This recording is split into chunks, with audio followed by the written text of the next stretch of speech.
El Ecuatoriano, más allá de las fronteras. Nuevo en El Ecuatoriano, más allá de las fronteras. En esta oportunidad estamos con nuestra amiga, la doctora Verónica Pauker. Verónica, interesante lo que estamos conversando. Entiendo que quienes nos están viendo deben estar muy interesados porque estamos precisamente tratando de tocar de una manera muy rápida, porque no se puede hacer en televisión mucho tiempo, los temas relacionados con la salud y sobre todo con la salud mental, entiendo.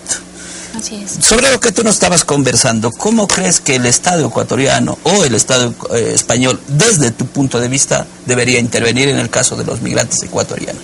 Bueno, dentro de las formaciones que yo hice está el área de la medicina humanitaria.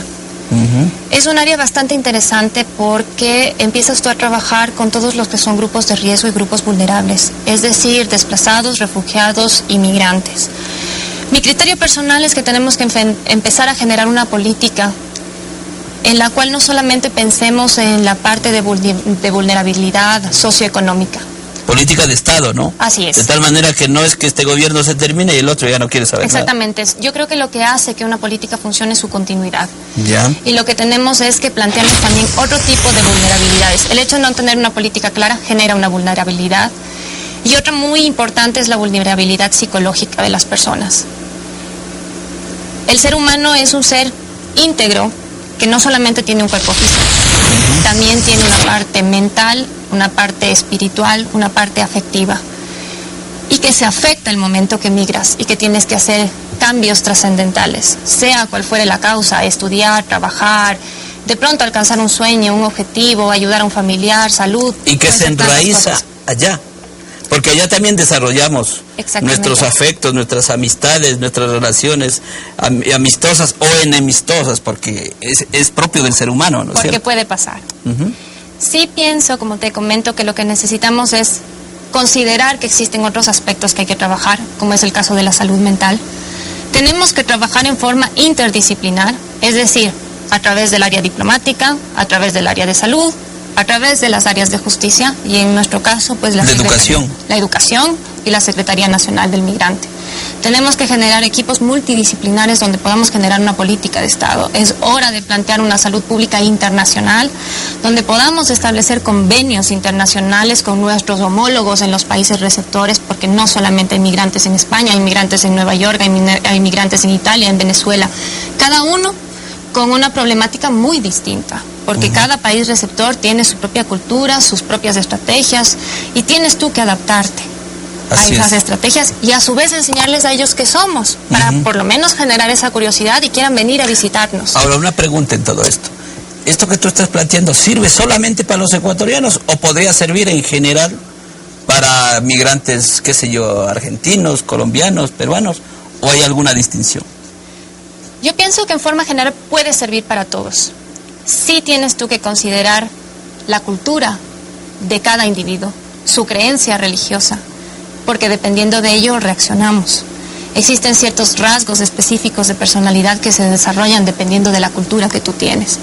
Necesitamos enseñarles a nuestros migrantes y a nuestras familias migrantes cómo adaptarse a sus nuevas condiciones, a sus nuevas situaciones. Se han generado una serie de nuevos cuadros de interculturalidad a nivel de salud mental. Se habla de un síndrome de Ulises, se habla de una serie de constructos que se han ido generando, pero nadie nos ha dado soluciones claras, ¿no? ¿Qué es el síndrome de Ulises?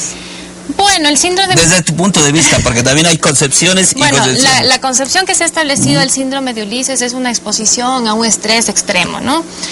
Se dice, o la persona que creó este síndrome de Ulises, o que lo denominó... Que creó la teoría. La teoría.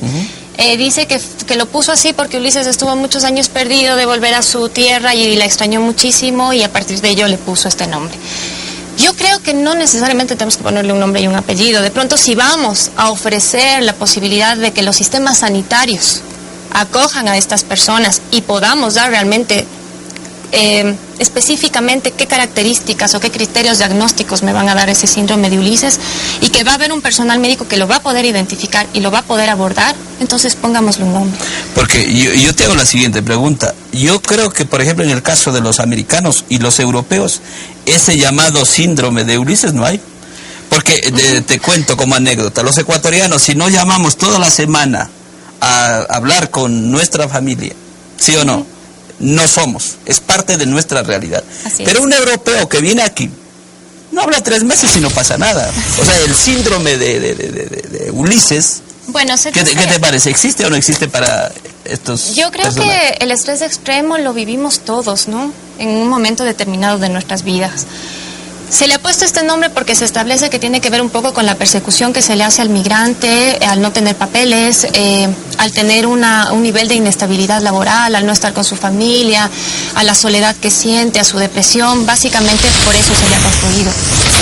Sí, yo tengo que decirlo, yo no estoy 100% de acuerdo con esto, porque entonces los Estados Unidos hubieran aparecido este síndrome hace muchos años atrás, ¿no? Sin embargo, este nombre se le ha dado en España, quien lo ha generado. Y no te olvides que los americanos son los principales migrantes, porque Estados Unidos es lo que es, gracias a los migrantes. Hasta hace poco en Estados Unidos, en las campañas electorales se decía el origen. Decían, el origen nuestro es tal.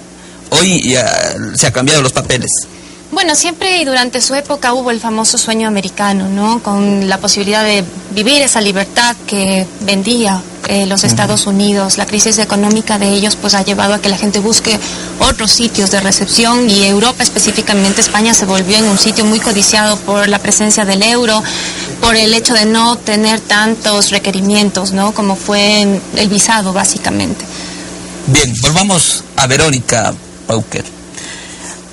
Tú regresaste aquí. ¿Por qué regresaste? Y también me comentabas que vas a volver de nuevo a Europa. ¿Cómo es esto? Bueno, me trajo un proyecto. Tengo 2 publicaciones pendientes y esta es la primera que está en papel. A ver... Esta es la primera publicación que ya está en librerías, tenemos ya muy poquitos ejemplares. Nació un poco de aquellos comentarios que me hicieron muchos migrantes estando en España. Ellos me dijeron, el hecho de migrar nos robó la sonrisa. Entonces se generó este libro con la ayuda de 2 cómplices más, en afán de poder decirle a la gente que es posible ver las cosas negativas como una sonrisa. Así es. Que es posible que hay que ver positivamente las cosas. De otra manera, y que los fracasos, depende si uno quiere titularlos como fracasos. De pronto aquellas malas experiencias también nos dejan cosas positivas. Claro, y no son tan malas como pensamos. No, y es que si tú lo ves con una actitud positiva, siempre inclusive las cuestiones negativas, hay que transformarlas en hechos positivos. Así es. Bueno, ¿cuál es el otro? Y uno de mis retos, que es un poco generar una nueva política a nivel de salud. He entregado en el despacho del señor ministro Chiriboga una ¿Ministro propuesta de qué? De salud. De salud. Una propuesta con 8 ayudas memoria. He tenido que recurrir a la presidencia para que me puedan dar cita y me puedan agendar con el señor ministro, en afán de poder contarle de que la salud mental también tiene un lugar, de que los migrantes también merecen tener un lugar dentro de lo que es el Sistema Nacional de Salud, y que podamos generar otra ideología de salud, ¿no? Una salud preventiva, una salud humanitaria, una salud con una visión integral, una salud multidisciplinar, donde podamos trabajar no solamente los médicos. La salud no es responsabilidad únicamente de los médicos, es una responsabilidad de la población, es una responsabilidad de profesores, madres, padres, gobierno en general. En general todos. ¿Cuál es la respuesta que has tenido? Bueno, el día 10 de febrero recibí una carta de la Presidencia de la República, quienes me indican que ellos han enviado ya un documento al señor ministro Chiriboga para que él pueda incluirme dentro de su agenda. He hablado con la doctora Costales, me ha propuesto que probablemente entre jueves o viernes de la semana que viene hay la factibilidad de poder ser atendida. Espero que eso se dé, porque pienso que nuestros ecuatorianos, nuestra gente, y a su vez el esfuerzo de mis colegas europeos también tiene que ser valorado y no puede ser perdido en el trayecto. Sea que nuestros ecuatorianos se queden, sea que ellos retornen. hay como tú decías, ¿no? Muchas veces los españoles se quejan de que es nuestra gente la que se queda con su salud, a quienes se les opera antes que a ellos, a quienes se les entrega prótesis antes que a ellos.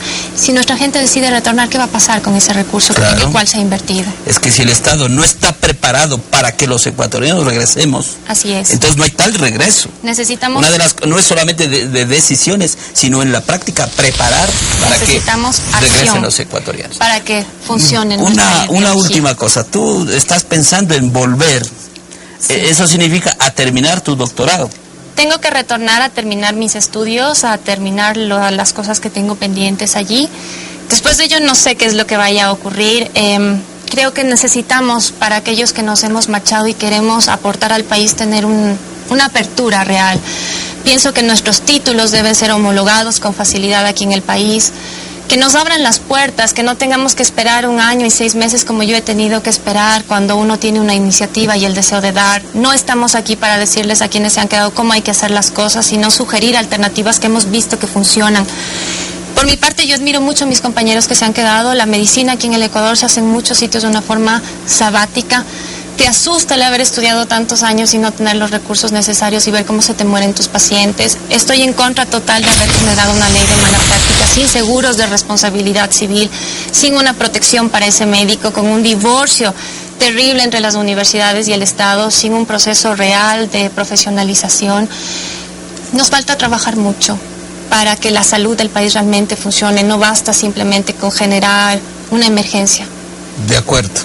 Queremos agradecerte tus aportes, tus comentarios, tus deseos frente a lo que está ocurriendo aquí y con los compatriotas en el exterior y sobre todo con los migrantes ecuatorianos. Muchas gracias, Oscar. Esperemos que esto sirva para concientizar a la gente, para asegurar o intentar asegurar la salud de nuestros ecuatorianos, especialmente su salud mental, disminuir el nivel de suicidios, especialmente de sus hijos, de los hijos de nuestros migrantes, que son nuestros niños, que yo los hago míos, son mi gente y creo que tenemos una responsabilidad inmensa.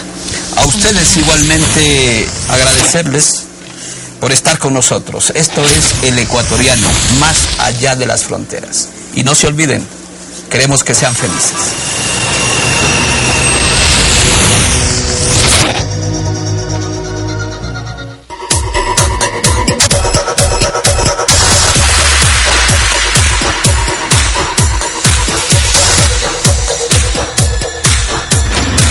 El Ecuatoriano, más allá de las fronteras.